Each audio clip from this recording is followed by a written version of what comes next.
Welcome to our 29th episode of Jeunesse Longevity TV and the 6th episode of Healthy Lifestyle.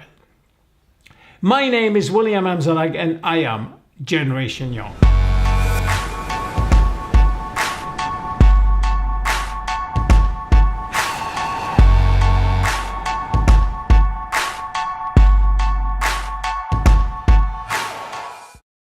Exercise. Physical activity is a must. Physical activity is a priority, a natural state to which our body is designed and adapted. In this episode, I will show you 1. How to appreciate the benefit of regular physical activity. 2. How to discover your personal motivation for becoming more active. 3. How you can challenge your excuses for not exercising. 4.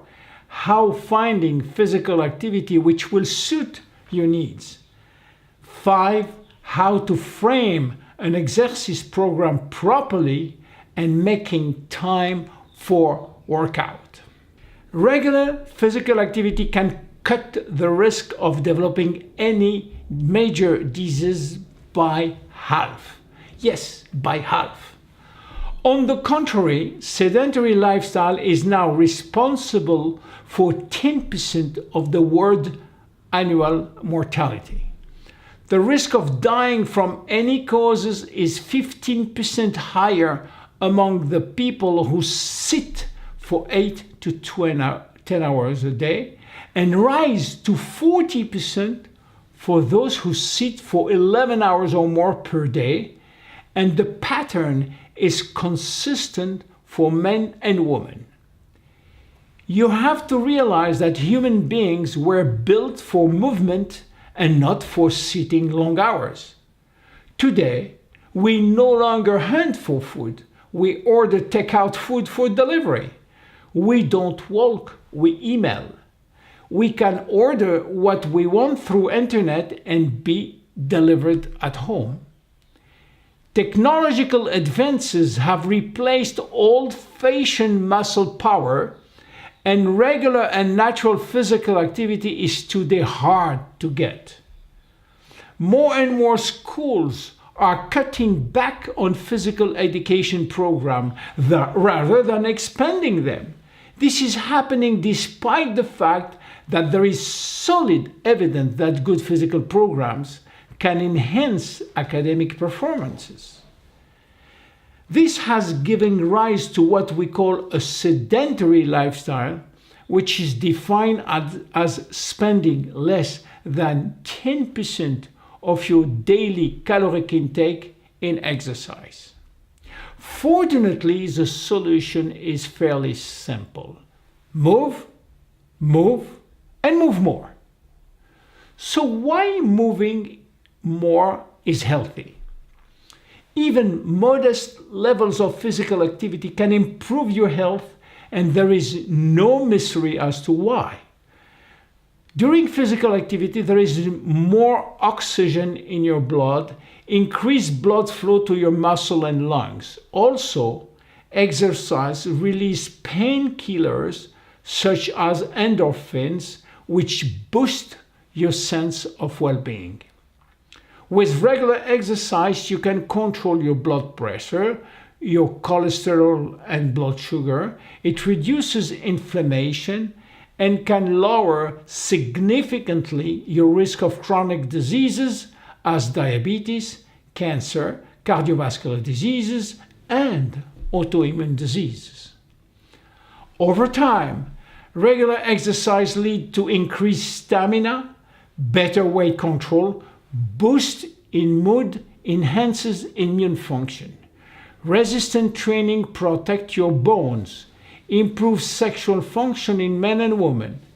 It helps reduce cravings and withdrawal symptoms while people are quitting smoking, for example. If this is enough to convince you, here is more. Exercise is good for your brain function and your emotional state of mind. It reduces the risk of Alzheimer's while increasing concentration and productivity. It is good for learning, and it eases anxiety and depression. It even reverses aging of the brain by releasing neurotransmitter and growth factor. Bottom line, physical fitness is good for each and every one of us, whatever our size and shape may be. There is no dispute that exercise is good for our bodies and minds, and yet the vast majority of us get too little of it. So, understanding the potential benefit of regular exercise will help to motivate you in considering that regular exercise as something you want to do instead of viewing it as something you should do. Excuses. We are expert when it's come to find excuses for not exercising, but few of those excuses are valid. The first excuse is, of course, I'm too busy. And the second one is the lack of knowledge about how to start a program. The good news is there are skills and strategy that can help people to go around those barriers. With some creative thinking, you should be able to challenge and refute excuses one by one. For instance, some people believe that only continuous exercise will yield health benefit. This is not true. Accumulating 20 to 30 minutes over the course of the day, even if it is by routine exercise or taking the stairs, can replace a 30-minute aerobic session. In fact, the key point is finding exercise that suits your style, your personal preference, and to choose form of movement that suit you. To stay active, you have to enjoy it and to get other benefit besides just the physical one. If you like to run, run. If you like to bike, bike. If you like to dance, dance. Don't assume that you don't like exercise just because you don't like some particular form of exercise. For example, if you like the social element, you will enjoy taking a class or joining a walking club or jogging with a friend. If you don't want to sweat, you can choose yoga or Pilates. If you want to do it alone, you can choose jogging, swimming, cycling, weight training. If you have a competitive nature, enjoy tennis or squash. And if you like teams, enjoy volleyball or basketball or soccer. And if you like concentration, choose martial arts or Tai Chi. And remember, 1.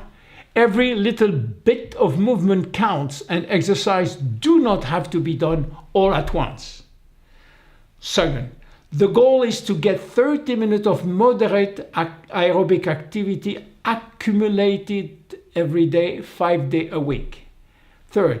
10 minutes is the minimum to do every day on a row. 4. 48 hours is the maximum number of hours that you should go without exercising. 5. 10,000 is the recommendation for how many steps you should try to take per day. 6. Try to choose an activity that easily fit into your usual schedules. 7. Variety is a way to keep you persistent. Do different type of movement on different days or change the intensity. And finally, you will develop an appreciation for the vitality that is coming from being fit and active. My name is William Amzalag and I am Generation Young. See you at our next episode. Bye-bye.